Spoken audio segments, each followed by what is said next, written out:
Well, there's something you don't see every day. This is a little 19 BH Viking Northwind Spirit crazy mutant. I don't know if you call it a pop-up travel trailer, pop-up camper, fold-down trailer. I don't know what you call this thing. Frank, you know what I call it? I call this thing a towable truck camper, because if you look at the floor plan, that's exactly what this thing is. It's a towable truck camper.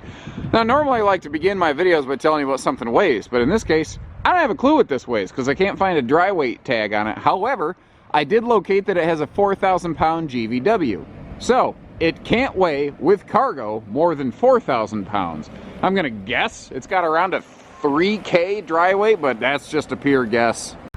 But before we get jumping inside, I thought I'd take a look at this little mutant in the closed position. What's kind of cool about this guy is kind of like the, well, the A-frame campers you might see over there in the distance. What it's doing is it's giving you a fair amount of like destination living space, but without that really wicked headwind that you tend to experience when you are, you know, going down the road. It's just going to tow very nicely. Now, we'll often show RVs with the slides closed, but I guess in this instance, travel mode means with the roof closed. And what we're doing right now, I think it's like if you've ever had orthoscopic surgery, I think this is what the camera feels like as it's going into a thing. Anyway, God, I don't even know how I got that far off topic.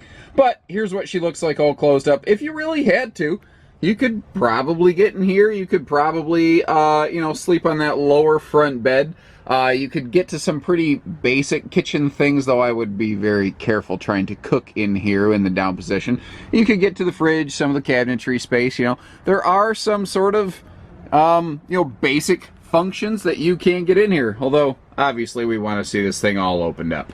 And when it opens up, my description of a towable truck camper starts to make a lot more sense, because you look at this thing and you're like, oh yeah, so, you know, if this were a truck camper, that would be your front bed.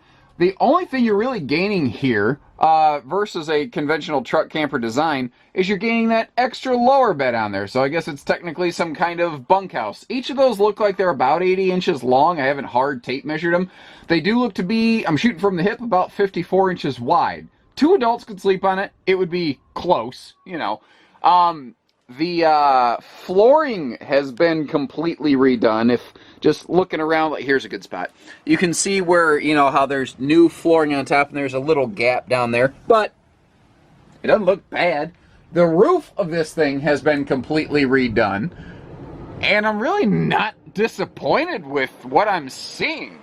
It looks like at some point there was some kind of problem here, but the fact is the roof has been completely reskinned.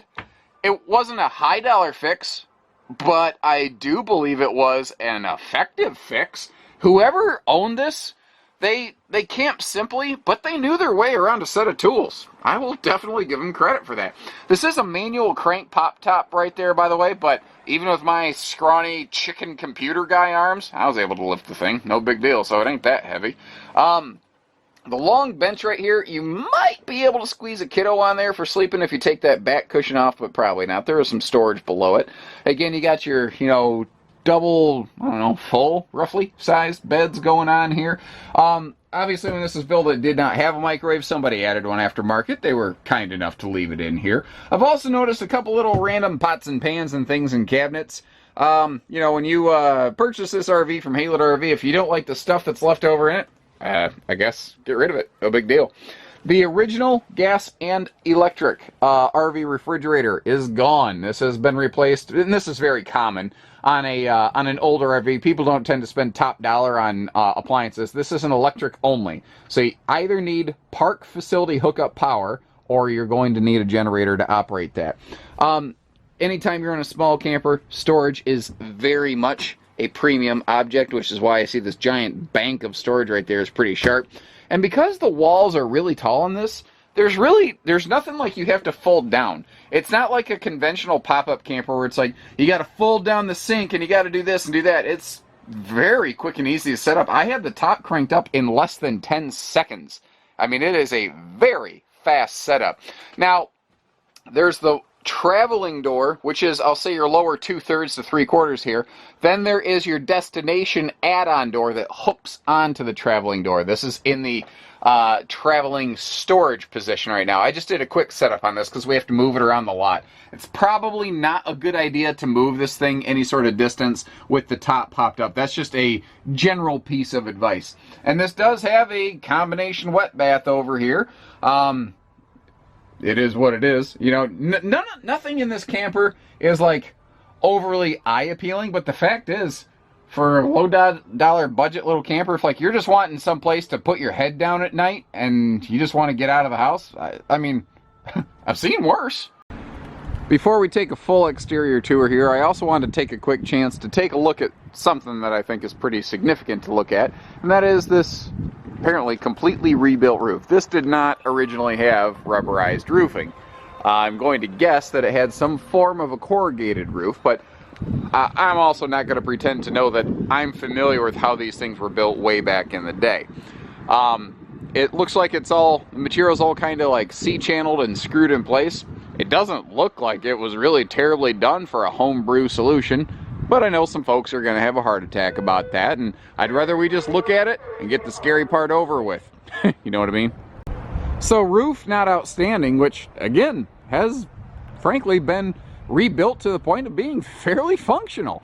I'm actually quite impressed with how well the exterior has held up here. Like, it's not really significantly oxidized.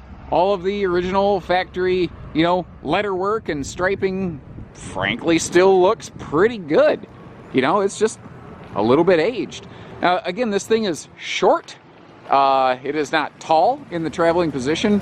It will tow pretty darn easy, especially on a tandem axle setup, this little thing.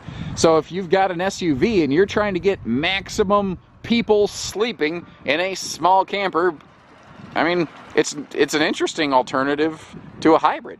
So again, I've called it a towable truck camper, especially with this rear entry door and the floor plans, very much like a conventional truck camper, but it is going to be a fraction of the price of even another truck camper of this age, but it is also far easier to get behind a vehicle and move, because truck campers, the weight of the camper itself is completely in the bed of the truck. Quick peek at the tires here. From what I can see, they look good, but I haven't looked at the age tag on them. Although, I mean, dang, these look good. These are definitely not terribly old. Anyway, so what I was saying about towing. A truck camper, you know, even a pop-top truck camper, not dissimilar from this, is sometimes hard to fit into a half-ton because of payload restrictions. Well, this thing, going behind the vehicle, especially if you factor in a weight distribution system, which I always recommend if you're towing any sort of trailer, really, I mean, it could be easily SUV towable, appropriate SUVs, of course. But like if you've got a 5K tow rating or a 4,500K tow rating on an SUV, even if this thing was fully loaded to its maximum cargo capacity, it's still less fully loaded than like a 4,500 pound tow rating. So it opens up a lot of doors to people who just normally wouldn't be able to do that. Now, it's very goofy, very unconventional. I get it. I know it's not for everybody. It's a fun thing to look at. It is wacky. I like weird. I guess my wife does too, because, you know, she chose to stay with me, in her own words, till death do us part. I don't know what she was thinking, but I'm not going to look that gift horse in the mouth too hard. So, that being said, give us a call, guys. With the age of this thing, I don't know what kind of finance options are available, but I know that we got a full-time finance officer who knows those answers. If that's something that you need, it doesn't necessarily have to be a cash deal, although I bet somebody's tax return could easily take this thing home after, you know, just here's a check and be done with it. So take care, stay safe, have fun, and happy camping, everyone.